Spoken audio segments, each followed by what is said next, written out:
In June this year, Lieutenant Colonel John Rickett, then commanding officer of the Welsh Guards, wrote to the families of men who died in the bombing of Sir Galahad in the Falkland Islands. Vivian Ellie's husband, Cliff, was a sergeant in the mortar platoon. This was how Colonel Rickett described events on the day he died. At around 11 a.m., Sir Galahad slipped quietly into Fitzroy. Still, nobody could tell us who was aboard her or anything about the whereabouts of my men. At about 5 p.m., the first airstrike came in. Sir Galahad was hit and started burning immediately. A cold hand crept across my heart as I somehow knew my men were on board.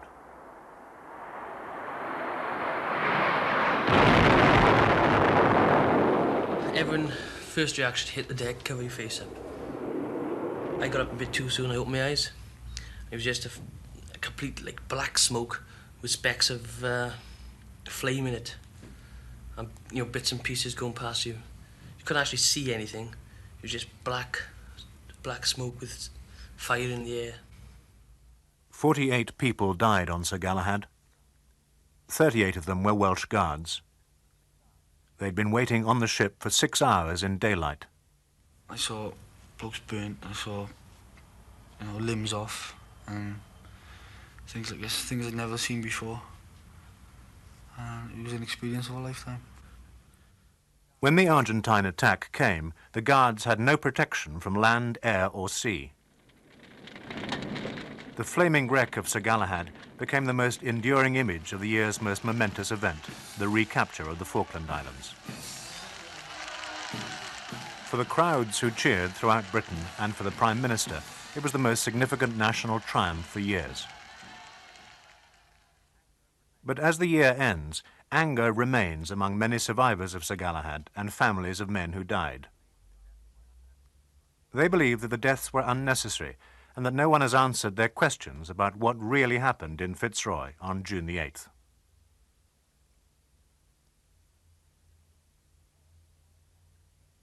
Myself, my family and my husband's family have a right to know what happened over there. And also for the many Welsh Guards who have come back and who were on the Sir Galahad, would like the truth to be known, but they can't talk about it and they feel very bad inside about it. They just want to talk about it. Guardsman Ian Dale was 19 years old. People lose sons in war. You can't bring back the dead, but at least you can live with it if they tell you the truth. And if they don't, you're always going to wonder what actually happened, and I don't think that's fair. It's not right. Nigel Robury was 20 years old. He'd been married for 18 months.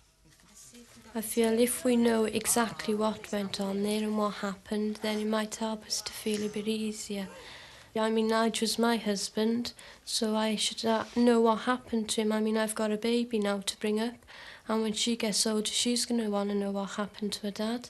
They tell me that Nigel is supposed to have died for freedom of speech and freedom of that and freedom of this, and yet we're not allowed to know who made the terrible mess that caused his death now.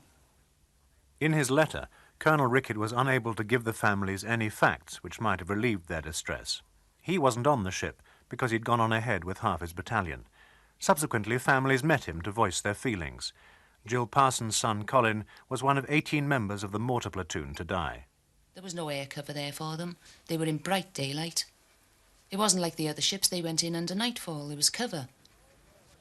Why were men waiting on a ship to be brought off? Surely it's sensible to get the men off the ship.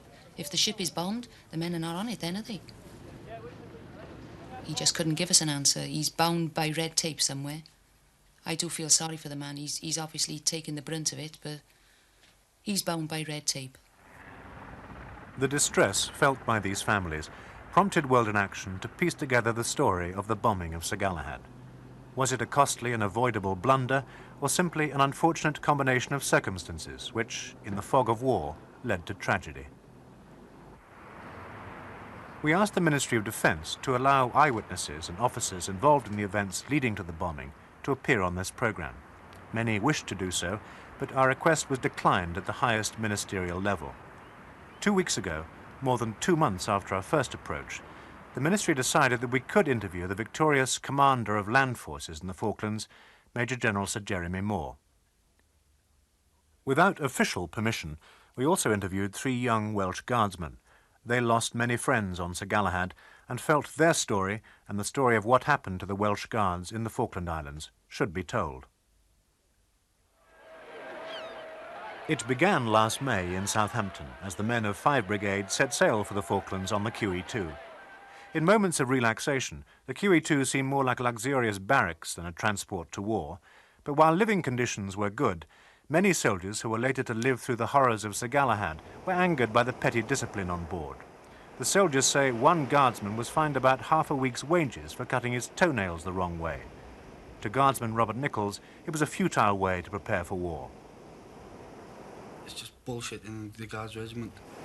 Another one was certain major used to come in and smell underneath your armpits after we just passed the Ascension Islands and, pretty high temperature, and the boat was, humid, and he'd smell underneath your armpits. What was the point of that, do you think?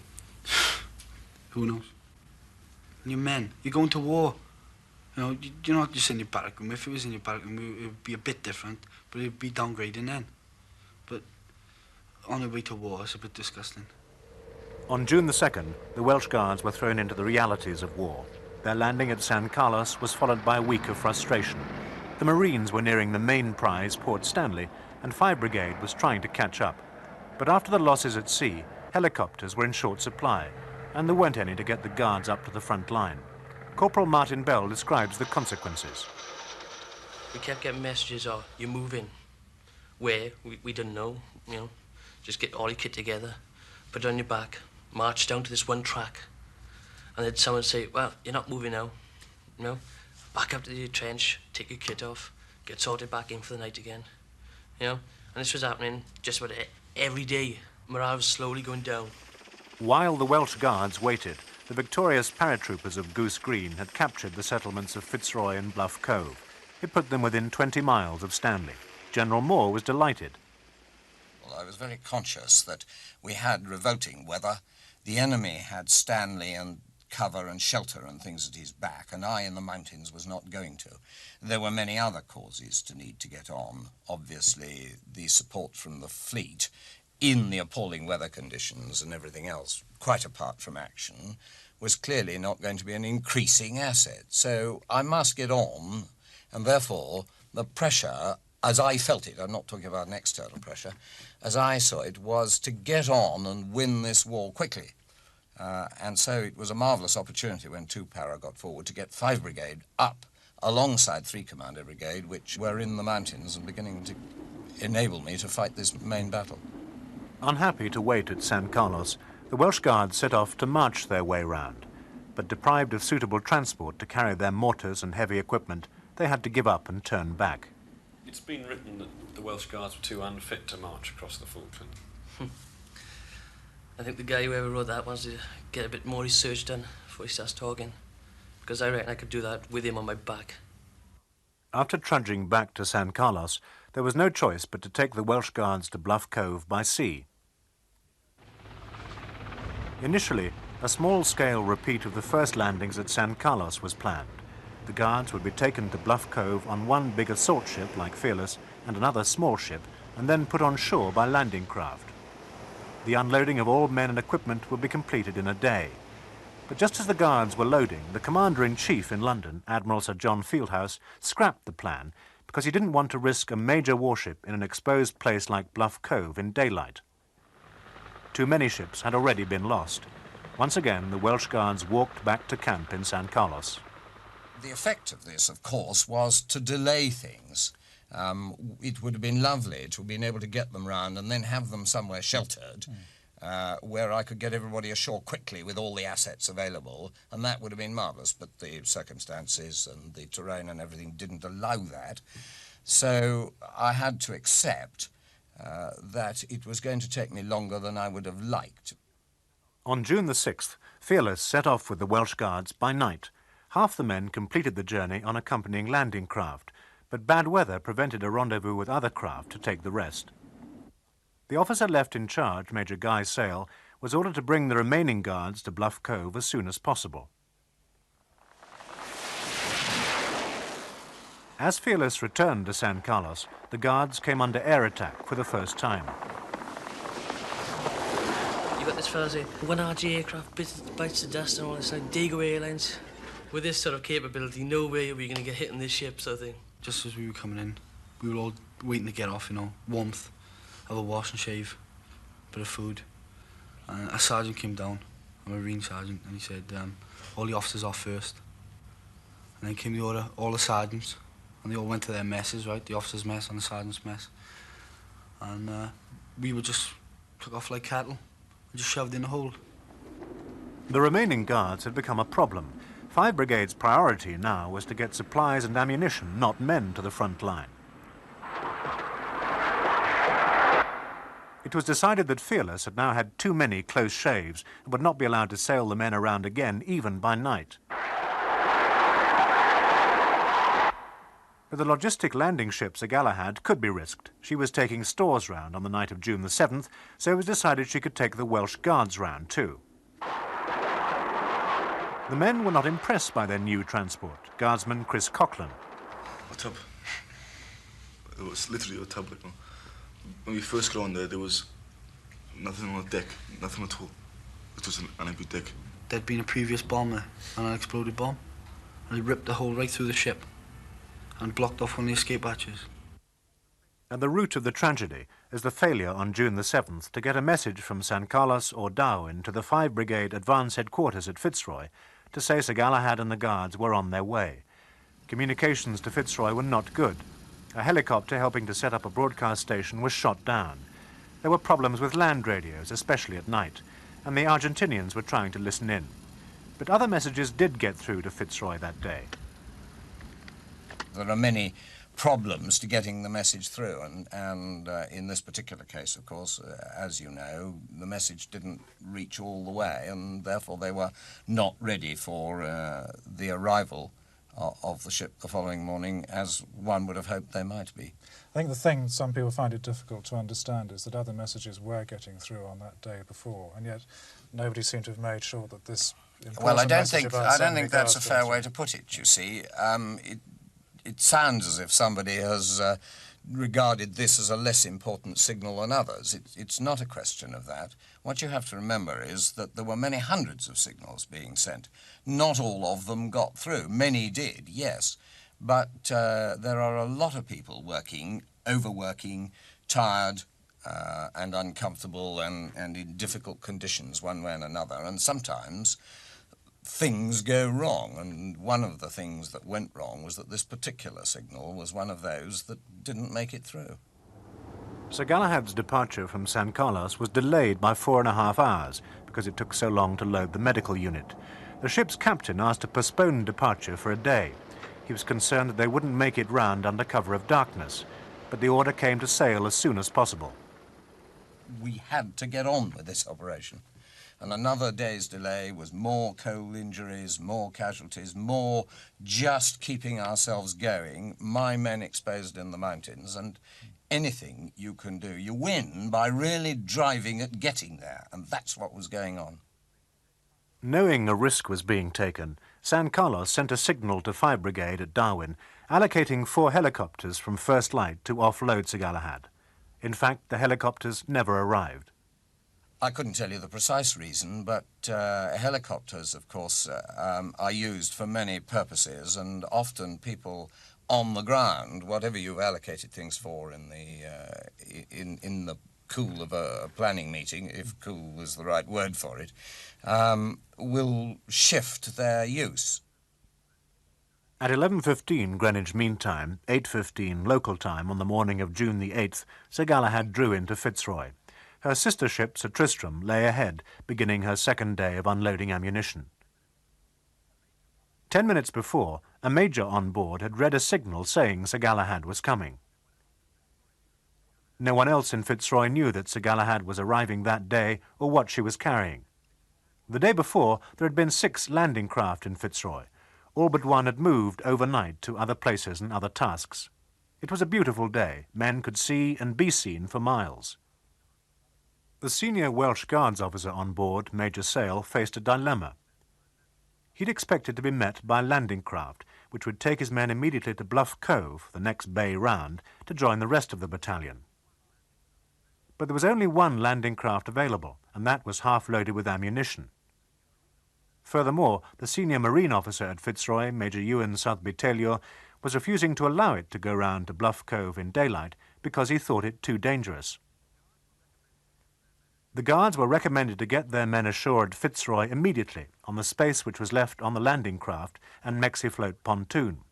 Major Sale rejected this recommendation and decided to stay on the ship and await transport unless he received new orders. The alternatives were to get his men off the ship and sail round later, or to do the 9-mile journey with heavy equipment on foot. On board ship there was confusion. Platoon sergeants, they didn't know what they were doing. Just as in the dark as we were. That's all we knew. Like, they'd come up to us and say, "What have you heard?" And we guards went, "He's a sergeant," you know. With just a complete feeling of what the hell's happening. New orders for the Welsh Guards were now sought from 5 Brigades headquarters at Fitzroy Settlement. After about an hour, it was decided that the landing craft should go round to Bluff Cove in daylight. The men would wait on the ship for their transport. At 3 o'clock, nearly 4 hours after arrival, the landing craft returned to Sir Galahad, but after further discussion, it was decided to unload the advanced medical unit at Fitzroy first. In Argentina, Skyhawk pilots were being briefed on that day's targets with information from observation posts on the Falklands. We were messed about from start to finish. To get your kit on, we're getting off. Oh, don't matter, sit down, another hour yet. Get your kit on, you're getting off. Oh, don't matter, another hour yet. And it was like a lot of time, like, you know. Until in the end, we all decided to sit around with our kit on. You know, this would be easier then. By 4 o'clock, the helicopter which had come round on Sir Galahad had unloaded Rapier anti-aircraft missiles and returned to base. The Rapiers were not yet working. 2 Sea Harriers patrolling above Fitzroy had been called to an air attack warning elsewhere. Harriers were in short supply. There were now just 2 Harrier patrols providing cover over the islands. Argentine pilots at Rio Gallegos were about to take off. It was around 5 hours after Sir Galahad's arrival at Fitzroy. You know, not thick. Any fool who's sitting around in such a dangerous area, broad daylight, with so little cover, is obviously going to get wasted. At Fitzroy Jetty, the landing craft had spent 40 minutes taking on fuel and rations destined for Bluff Cove. As it approached Sir Galahad, its ramp jammed. After a further delay, the landing craft came alongside to load the guards over the side of the ship. At 4:50, San Carlos received an air raid warning. At 5 o'clock, nearly 6 hours after arrival, the first Welsh Guards began to disembark. At 2 minutes past, Fitzroy received the air raid warning. It had no means to pass it direct to Sir Galahad. At 3 minutes past, the Sea Harriers had gone to the aid of HMS Plymouth 40 miles away, which had been hit by the first wave of bombers. We were messed about. Something terrible. First of all, we were told we were getting off. Then we were told we were waiting another hour. Then we were told we were getting off. Then we waited another hour. We were there for about 6 hours in broad daylight. 10 past 5. There was no warning, no nothing. That's all you've seen is you heard a big noise, jet going over the top. You're looking up through the hole, you can see another jet, and then someone saying, "Take cover," boom, off it went.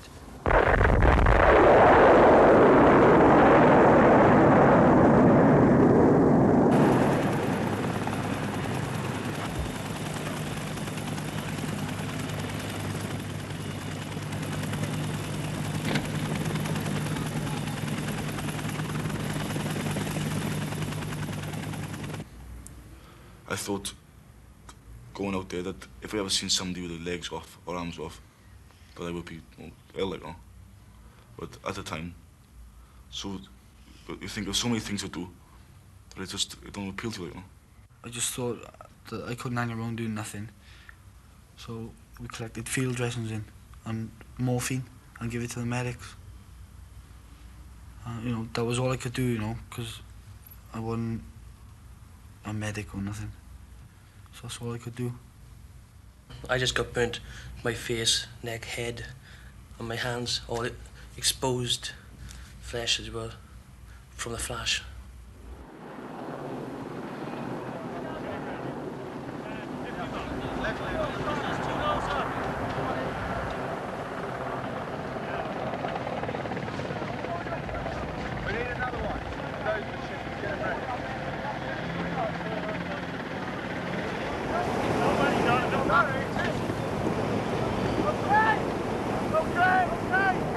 You first think, God, where are they all? You know, where are they gone? And like we just got on land, we just got regrouped, and they said, oh, so and so was missing, so he's missing, like, can't find him. And they called the roll out, like, who was there, and I think about 20 of us there together, like. Coming off the life raft, and then just walking up and seeing what was left of the company. You know, I didn't believe it. That's when I cracked, you know. It hit me, I really felt like crying, you know. Seeing what was left of the company. 96 blokes, there was about 20 left. Unbelievable. It was bad, you know. It shouldn't have happened. It was just the biggest mistake, you know. Why do you think so many died? We were there too long. Broad daylight. You know. Shouldn't have happened. No pre-warning. Not showing the escape hatches. Not showing where the life rafts were. Not giving life jackets. Things like that. Stupid things that should have been done. It's pathetic.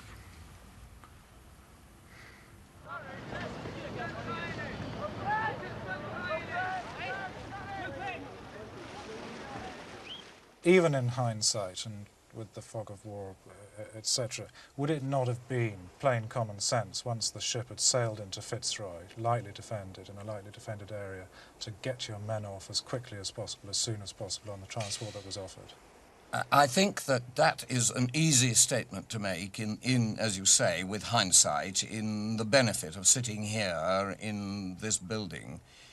I think that when you are faced with the problem forward in battle, and although not actually in battle at the time, of getting your men to the battlefield fit and ready to fight, you are going to take any opportunity you can to transport them, and I totally support this, by whatever is the best means of making them arrive actually at the battlefield in a thoroughly fit condition, rather than marching them long distances if you can avoid it. And I think that is the right decision to make. So you feel it was the right decision to stay on that ship at the time and wait for transport to take them round to I Cove? feel that I'm not in a position to judge whether it was the right or wrong, but I stand by the man who made the decision because, as I say, the viewpoint he had of it, it probably was. While making this programme, we learnt that an internal Ministry of Defence inquiry concluded that the decision to send Sir Galahad round to Fitzroy was an acceptable risk, but that a lack of clarity in the issuing of orders caused basic misunderstandings about the destination, time of arrival and procedure for offloading of the ship. Fitzroy headquarters' inadequate communications delayed any warning of an impending air attack, for which both ship and shore were ill prepared. Ultimately, the report concludes that the ship was lost because of the thinness of air cover which existed throughout the Falklands campaign. 6 months after the tragedy, General Moore's comments on this programme are the first official attempt to spell out the circumstances surrounding the bombing of Sir Galahad. Only the families of the dead can judge whether their questions have been answered.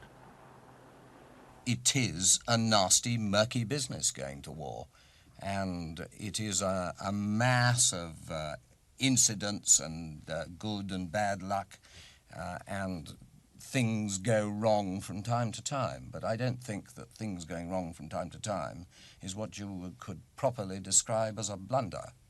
I think what families say is that when they've asked questions about why were they sitting on the ship, or why was there no air cover, they're not given a reason. Would it not be possible to find a way to give reasons, to explain these events to those people? I think that that's a matter, actually, for other people to deal with and not me, because I'm not the person who's concerned with dealing with these particular questions. I don't think that is my business. I think, in fact, that I have described to you what the situation was and the circumstances which brought it about. And I don't think you can go further than that.